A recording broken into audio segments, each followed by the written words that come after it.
हमारा आज का टॉपिक है अल्टरनेटिंग करंट यानी प्रत्यावर्ती धारा।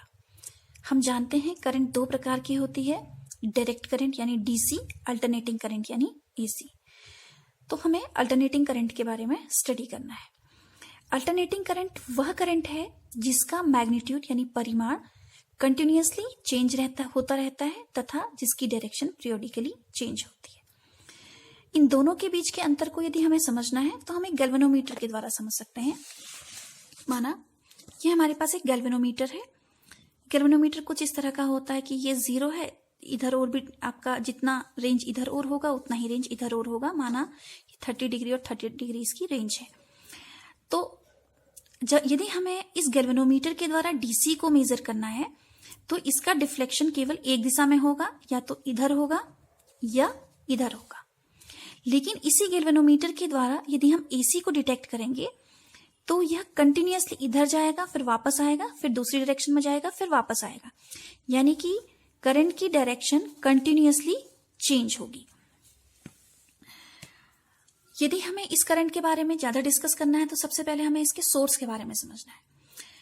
अल्टरनेटिंग करंट को एसी जनरेटर के द्वारा उत्पन्न किया जाता है, जिसके प्रिंसिपल के अनुसार यदि किसी क्लोज्ड कॉइल को यूनिफॉर्म मैग्नेटिक फील्ड में रोटेट किया जाता है तो कॉइल से जो बद्ध चुंबकीय फ्लक्स है उसमें परिवर्तन होता है, जिस वजह से एक ईएमएफ इंड्यूस होता है तथा एक धारा उत्पन्न होती है। देखिए, हम जानते हैं जो फ्लक्स है, फ्लक्स का मान होता है phi = NBA cos थीटा, जहां थीटा एरिया वेक्टर तथा चुंबकीय क्षेत्र के बीच का कोण है। फ्लक्स को परिवर्तित करने के हमारे पास 3 तरीके हैं।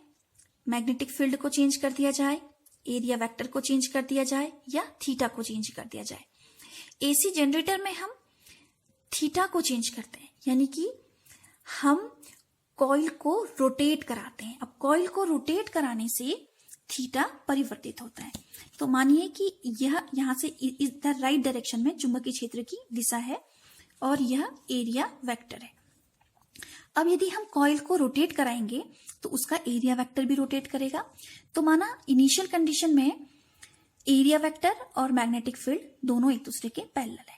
अब हमने जब कॉइल को रोटेट कराया तो एरिया वेक्टर भी रोटेट कर रहा है कुछ इस तरह से। तो इस कंडीशन में चुंबकीय क्षेत्र तथा एरिया वेक्टर के बीच का कोण 90 डिग्री बन गया।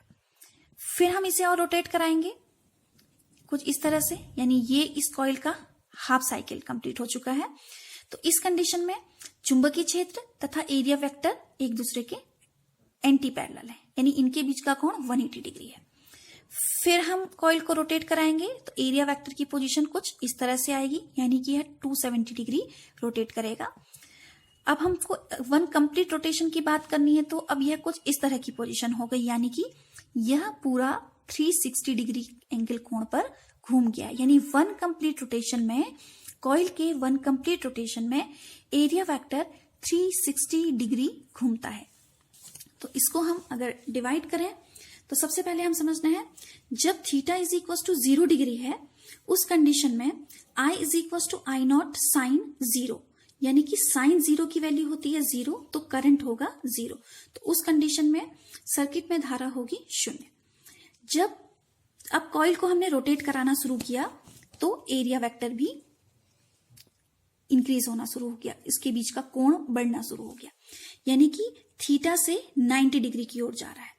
जब थीटा से 90 डिग्री की ओर जा रहा है तो हम जानते हैं कि साइन 90 की वैल्यू होती है +1, यानी कि साइन थीटा की वैल्यू भी इंक्रीज हो रही है।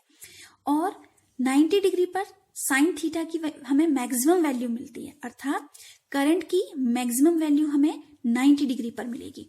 तो इस प्रकार धीरे धीरे टाइम के साथ धीरे धीरे बढ़ते बढ़ते 90 डिग्री पर हमें करंट की मैक्सिमम वैल्यू मिल जाती है।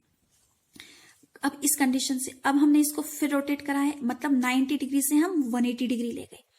तो जब हम 90 डिग्री से 180 डिग्री ले जाते हैं तो हम इसके पैटर्न को देखते हैं। देखिए, 0 से 90 डिग्री में साइन थीटा का मान इंक्रीज हो रहा है। 90 डिग्री से 180 डिग्री के बीच में साइन थीटा का मान 1 से 0 आया है, मीन्स यह डिक्रीज हो रहा है।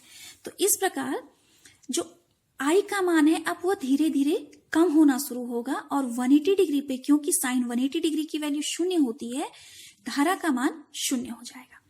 अब यह कुछ इस तरह घूम चुका है। अब यह हाफ साइकिल के बाद यह फिर से घूमेगा कुछ इस तरह से, मतलब 270 डिग्री पर पहुंच गया। अब यह 180 डिग्री से 270 की तरफ बढ़ा। जब यह 180 से 270 की तरफ बढ़ा तो हम देख रहे हैं कि इसका जो मान है वह 0 से -1 की तरफ को जा रहा है और 270 पर इसका मान -1 है, मतलब यह अपोजिट डायरेक्शन में मूव कर रहा है। तो यह अपोजिट डायरेक्शन में इंक्रीज करेगा और यहां पर ठीक 270 डिग्री पर इसकी वैल्यू मैक्सिमम होगी अपोजिट डायरेक्शन में, यानी कि -I0। अब इस तरह की पोजीशन आ चुकी है। अब यह अपना रोटेशन कंप्लीट करेगा और कुछ इस तरह से आएगा, यानी कि जो रोटेशन है वह 270 से 360 डिग्री हो गया। तो 360 डिग्री हुआ तो अब यह वैल्यू देख रहे हैं हम -1 से 0 की तरफ जा रही है, मतलब वैल्यू इंक्रीज हो रही है। तो यह इस तरह से वैल्यू कुछ इस तरह से -1 से 0 की तरफ जाएगी और 360 डिग्री पर यह 0 होगी। तो इस तरह से हमने देखा कि वन कंप्लीट रोटेशन में इसने अपनी वैल्यू को कुछ इस तरह से चेंज किया और वापस अपनी उसी पोजीशन पे आ गई। अब यदि हम अब इसका सेकंड अगर रोटेशन स्टार्ट होगा तो यह फिर से कुछ इसी तरह से घूमेगा, यानी कि हमको फिर से कुछ इसी तरह का पैटर्न हमें मिलेगा। तो इस प्रकार प्रत्यावर्ती धारा वह धारा है जिसका परिमाण कंटिन्यूअसली चेंज रहता है तथा दिशा पीरियोडिकली चेंज होती है।